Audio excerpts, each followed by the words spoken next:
আমি কি একাই এমন জানতাম না সবচেয়ে ছোট বন্ধু ও সবচেয়ে বড় বীর হতে পারে। একদিন একটা সিংহ রোদে ঘুমাচ্ছিল। খেলতে খেলতে একটা ছোট্ট ইঁদুর বেরিয়ে এলো। ছোট্ট ইঁদুরটা সিংহের গাড়া বেয়ে উঠে আবার পিঠ দিয়ে গড়িয়ে নামল। সিংহটা একটা বড় খাবড়া মেরে তাকে ধরে ফেল। আমি তোমাকে খেয়ে ফেল। সিংহটা গর্জে উঠল, তার মুখটা হা করে। না না, অনুগ্রহ করে করো না। ছোট ইঁদুরটা কেঁদে ফেল।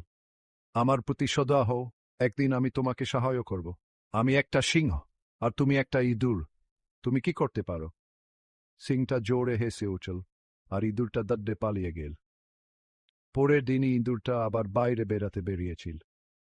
হঠাৎ একটা বড় গর্জন শুনতে পেল, আর দেখল জঙ্গলের রাজা একটা গাছের সাথে বাঁধা।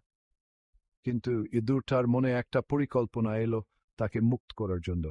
ইঁদুরটা দ্রুত কাজে লেগে গেল এবং দাড়িটা কেটে দিল। সিংহটা বলল, ছোট্ট ইঁদুর, আমার কোনো আশা ছিল না। তুমি ঠিকই বলেছিলে, ছোট্ট ইঁদুর, ধন্যবাদ, আমি মুক্ত।